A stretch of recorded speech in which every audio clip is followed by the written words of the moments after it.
Mga master, okay lang bang? Huwag niyong skip ang mga ad sa aking mga video kung okay lang mga master. Salamat sa solid na suporta po. Yon, what's up mga masters? Nandito na naman tayo sa panibagong araw, panibagong kabanata na naman ang pagsasama-samahan natin ngayon guys.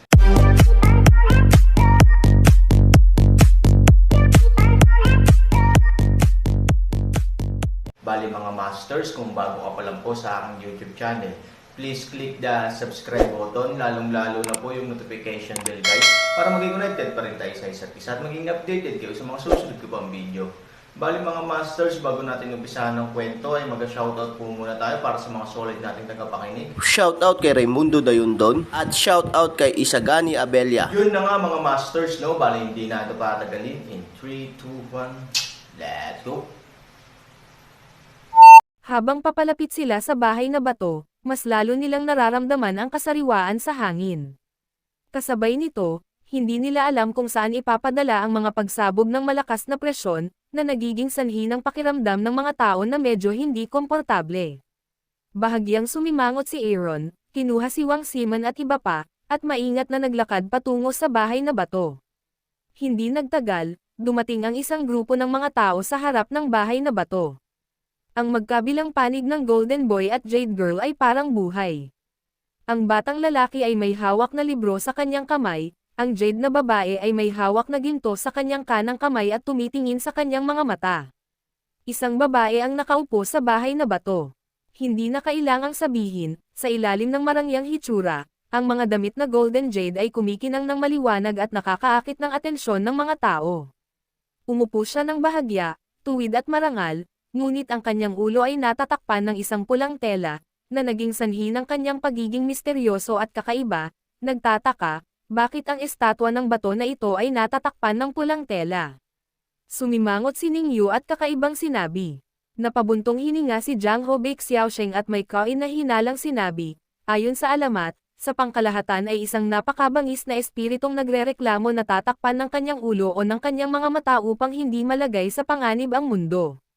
Ibig sabihin, kung ano ang nakalagay sa bahay na bato na ito ay isang espiritu ng hinanakit, si Zhong Beihai ay nakasimangot na may pagdududa, ito ay malamang. Tumango si Jiang Hobei Xiaosheng, pagkatapos ay naglakad ng ilang hakbang patungo sa Aaron at mahinang nagsabi, Aaron, ingat. Tumango si Aaron at tumingin sa paligid. Pagkatapos ay tumingin siya sa lahat, naghihintay kayong lahat sa labas. Papasok akong mag-isa. Samahan na kita, nag-aalala si Wang Simon. Umiling si Aaron. Sa oras na ito, tumayo si Moyang at malumanay na nakangiting sinabi, Miss Wang, umalis na tayo mag-isa. Pero, kung may panganib, ang taong ito ang mag-isa na haharapin ito. Kahit sino sa atin ay magiging isang pabigat sa kanya. Natural na maraming alam si Moyang tungkol sa personalidad ni Aaron. Aling oras ang may anumang panganib. This guy is not the first to rush ahead and protect everyone, sasamahan ko siya.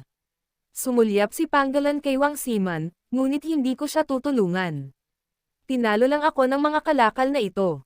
Kung may mangyari, sasaksakin ko lang siya sa likod. Nag-aatubili na ibinaling ni Wang Simon ang kanyang mga mata. Gayunpaman, ang Panggalan, gayunpaman, kahit papaano ay nakaayos ng nakakahiyang kapaligiran, okay, sumama ka sa akin. Tumango si Aaron. May alam ang lalaking ito tungkol sa pamilya ng silkworm. Baka sakaling matulungan niya ang sarili niya. Pangalawa, kahit na ang kakayahan ng Panggalan mismo ay wala sa pinakamataas na antas, mayroon itong sariling baluti at walang problema sa pagprotekta sa sarili. Ningyu, Master Zhong Beihai, gugulo ka ng iba. Kasabay nito, gumalaw si Aaron sa kanyang kamay, at direktang nilero ang enerhiya mula sa kanyang kamay, na direktang sumusuporta sa isang simpleng energy protective cover para sa lahat ng naruroon. Go! Pagkatapos tumingin sa Panggalan, humakbang si Han sa bahay na bato. Sumunod naman si Panggalan. Pagpasok pa lang nila sa bahay, may narinig silang mahinang tunog, at biglang sumara ang pinto ng bahay na bato. Nag-aalala ang lahat, ngunit sa oras na ito, walang ibang paraan kundi ang maghintay ng tahimik. Aaron sa bahay. Ang biglaang pagsasara ng bahay na bato ay hindi nagdala ng anumang masamang kalooban sa Aaron, mas maingat lang siyang tumitig sa paligid. May mga pader sa paligid, ngunit walang kakaiba at kakaibang mga lugar. Isang rebeltong bato lamang ang nasa harapan nito, at may nakaluhod. Napad sa harap nito, wala nang iba, wala na, ang rebeltong bato na lang yata ang natitira sa harapan ko, kung hindi, bubuksan ko ito. Pangolin Road, bahagyang inunat ni Aaron ang kanyang kamay at pinahinto ang pangolin. Ano ang problema? Dahil may nakaluhod na pad, nangangahulugan ito na ang rebeltong bato ay dapat sambahin, at ang katayuan nito ay dapat na napakataas, kahit isang simbolo. Kaya naman, huwag kang magulo, natapos ang Aaron at naglakad ng ilang hakbang patungo sa nilang pad. Pagkatapos lumuhad muna, buksan mo ang pulang tela at tingnan kung ano ang nandoon. Medyo natigilan si Pangolin, ngunit pagkatapos ay tumango siya. Hindi ka ba natatakot na lumuhad sa masasamang bagay? Ano ang pagkakaiba ng mabuti at masama? Ang aking puso ay natural at magkasama, nakangiting sabi ni Aaron, at diretsyong lumuhad. Pagkatapos ay marahan siyang yumuko sa rebeltong bato. Mga master, okay lang bang? Huwag niyong skip ang mga ads sa aking mga video kung okay lang mga master. Salamat sa solid na suporta po. Clock. Sa ilalim ng lupa, biglang may mekanismong dahan-daang umikot. Natigilan ang Aaron at Pangolin. Hindi na sila naghintay ng anumang reaksyon.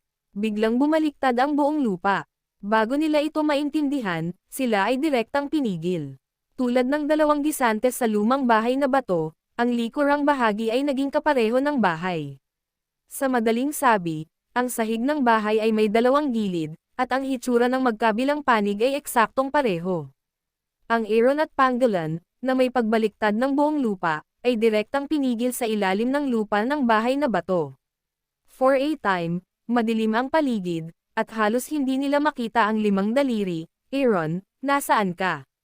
Shit, wala akong makita. Lola, magsalita ka, sigaw ni Pangolin sa gulat. Bahagyang bumangon si Aaron mula sa lupa. Lumingalinga muna siya sa paligid, at pagkatapos ay naghahanda na siyang tumugon, ngunit biglang nagmula sa madilim na espasyo ang isang magaan na ngiti. Bagamat ang tunog ay napakaliit at banayad, paano it escape Aaron's ears? Sinong tumatawa? Malamig na sabi ni Aaron sabay buntong hininga. Shit, 3,000. What are you talking about? Ano? Sinong tumatawa? Huwag mo akong takutin. Lumingon-lingon si Pangolin sa paligid at nanginginig. Biglang bumukas ang mga ilaw at nawala ang dilim. Ang nakapansin sa kanilang mga mata ay isang napakagandang palasyo na may mga gintong ladrilyo at gintong dingding. Napakakinis ng lupa na naaaninag pa ang refleksyon ng dalawang tao. Sila nagkatinginan na parang nataranta. Halatang nabigla sila sa napakagandang palasyo sa harapan nila. May ganoong lugar sa ilalim ng bahay na bato. Nagulat si Pangolin. Hindi nagsalita si Aaron. Tahimik siyang tumingin sa harapan. Tumingin ang Pangolin sa mga mata ni Aaron. Natigilan siya nang makitang may isang babae na marahang tumingkayad sa pinakaloob na bahagi ng palasyo, immortal. Bulalas ni Pangolin, oh, halimaw.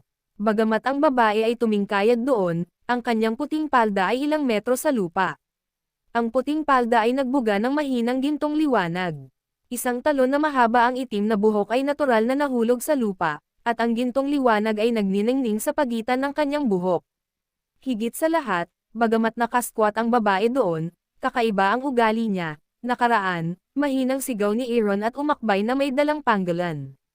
Wala pang isang saglit ay pumasok na sila sa gintong palasyo at huminto mga 10 metro sa harap ng babae. Nandito ka na. Malumanay na ngumiti ang babae, ngunit hindi niya ito nilinggan, pabalik. Bahagyang kumunot ang noo ni Aaron, kilala mo ba kami? Lahat ng mga nilalang ay mga nilalang. Ano ang alam mo, at bakit hindi mo alam? Ngumiti siya ng mahina. Tumanggaw si Aaron, nakikita ko. 3,000. Magandang pangalan, 3,000 mahinang tubig, kumuha lamang ng isang sandok. Tila siya ay isang purong lalaki. Ngumiti siya ng mahina, ngumiti ng mapait si Aaron at tumanggo. Hindi niya alam ang isasagot niya, umupo ka. Kumaway siya gamit ang isang kamay. Maya-maya, 2 gintong upuan ang lumitaw sa likod ng Aaron at Pangolin. Gayunpaman, kakaiba na ang mga upuan ay walang mga binti ng upuan. Ang ilan ay mga mukha ng upuan. Natigilan si Pangolin, pero kalmado lang ngumiti si Aaron at dirdiretsong umupo, siguradong sinamba ng mga makapasok dito ang imahe ko. Natural, hindi sila magkaaway. Sa makatuwid, makatitiyak ka, bulong niya. Nang marinig ito ng Pangolin, umupo siya, ngunit hindi pa rin niya maiwasang makaramdam ng kakaiba. Tahimik siyang lumapit sa tenga ni Aaron at sinabing, "Sabi ko Aaron may mali. Di ba sabi ko na sayo? Ako ay isang katutubong perlas bagaman hindi ako masyadong malinaw tungkol sa partikular na sitwasyon dito, sa pangkalahatan ay malinaw ang tungkol sa istruktura dito. Walang ganoong espasyo, ngunit ang lugar na ito ay hindi mukhang ilusyon sa lahat." Aaron ay tumingin sa paligid at bumulong pabalik, "Ano ang kakaiba sa katotohanan na ang katotohanan ay kawalan at ang kawalan ay katotohanan?" Marahan siyang ngumiti, pagkatapos ay dahan-daang tumayo, ginulo ang kanyang mahabang umaagos na buhok, at ipinakita ang kanyang tunay na mukha sa mahabang panahon. Gayunpaman, nang makita ang kanyang tunay na mukha, halos ibukanihan Sangki at Pangolin ang kanilang mga bibig ng sabay. Ito, Storytelling Channel sa YouTube. Nakakamangha. Sa ilalim ng kanyang mahabang buhok sa talon, mayroong isang ulo ng kabayo na tahimik. Mukhang hindi siya nagulat sa mga nakakalokong mata ni Aaron at Pangolin. Ngumiti lang siya ng mahina. Sa mahabang panahon, mabangis na kumikislap ang paligid. Ang gintong palasyo ay naging isang sirang kubo sa luwas sa isang kisap mata, at bigla siyang nawala sa ulo ng kabayo at naging isang magandang babae.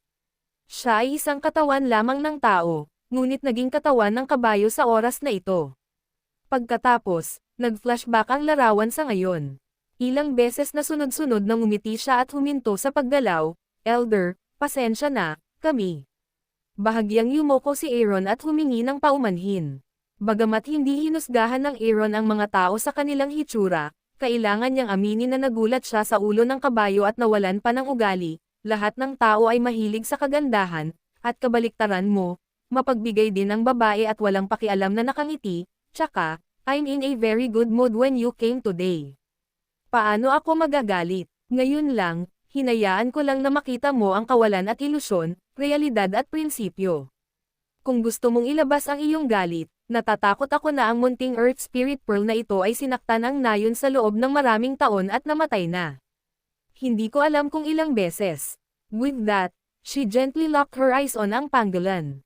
Nang marinig ito, halatang nanginginig ang Pangolin, ngunit nasa likod pa rin ang mas malaking pagdududa. "Sandali, ikaw. Ano ang tawag mo sa akin ngayon lang?" "Earth Spirit Beads." Ito ay talagang kakaibang lugar para sa Aaron. Karaniwang alam ng pinuno ng pamilya Kirin ang tungkol kay Tu Lingzo noon, ngunit paano niya nalaman ang tungkol sa babaeng ito ngayon ay hindi repolyo sa kalye. "Ikaw at ako ay iisa at kilala kita. Ano ang ibig sabihin nito?" Sumimangot si Pangolin, bagamat hindi sila magkatulad, pareho sila ng ninuno. Kalmadong sagot niya, bagamat hindi sila magkauri, pareho sila ng ninuno. Ano ang ibig sabihin nito? Hindi siya ang parehong uri ng Pangolin, ngunit mayroon siyang hindi mabilang na koneksyon sa Earth Spirit Beads, ngunit hindi kita kilala. Umiling si Pangolin, "You are telling my story to Aaron. How can you not know me?" She whispered, "Sandali lang, hindi ko sinabi sa'yo na Aaron ang pangalan ko. Aaron lang ang sinabi ko, paanong alam mo ang apelyido ko?" Aaron frowned. "Also, how do you know?" Nagkwento si Pangolin sa akin. Biglang iminulat ni Aaron ang kanyang mga mata, "Ikaw ba ang babae sa kwentong iyon?" Ang balat ng kabayo ay nakapulupot sa katawan at naging isang uod. Pagkatapos ang babae ay naging ulo ng kabayo at ganap na hindi kasama. Isen, tina kung ano ang sinabi ng Pangolin sa kanyang sarili. Sa pakikipag-ugnay sa hitsura ng babae sa kanyang harapan, Aaron kaagad na intindihan, hindi nakakagulat na ang batong estatwa sa labas ay nagtakip ng kanyang ulo ng isang tela, hindi dahil ito ay isang masamang espiritu, o dahil sa kung ano paman, kundi dahil lamang sa ulo ng estatwa ng bato ay ulo ng kabayo. Kumunat ang noo ni Aaron at sinabing, ngumiti ng malumanay ang babae, "Tama ka. Kung paano kita nakilala, napakasimple lang. Sinabi ko na kahit hindi ako at si Tu Lingzo ay magkasing ninuno. Nakikita niya ang mga lihim ng aking mga grotto at maaari ko ring tuklasin ang kanyang mga misteryo sa ilalim ng lupa." Pagkababa ng boses, malumanay siyang naglakad sa harap ng Aaron at tumingin kay Aaron konti. The next second, bigla niyang itinaas ang kamay niya. Hindi sinasadyang gumawa ng defensive posture si Pangolin, ngunit sa oras na ito, hindi pumili ng anumang pagtutol si Aaron at pinahintulutan siyang gumawa ng mga aksyon. Tiningnan lang siya nito ng mahina. Mula sa kanyang mga mata, Nakita ni Aaron ang sinseridad. Nang makitang hindi man lang lumaban si Han Sang-ki, bahagyang itinaas niya ang kanyang kamay, at pagkatapos ay marahang inilagay ang kanyang kamay kay Han Sang-ki, halos kasabay nito, ang kakaibang gininto ang hininga ay dahan-daang bumangon sa kanyang braso. Storytelling channel sa YouTube. Yun na nga mga masters, no? Bali panibagong kabanata na naman yung natapos natin ngayong gabi. Muli, maraming salamat po talaga sa walang sawang suporta po sa aking YouTube channel na talagang inaabangan nyo po ang bawat upload ko po. Bali mga masters, magkita-kita ulit po tayo bukas ng gabi at ngayon po ay magpapaalam po muna tayo. Bali mga masters, bye-bye!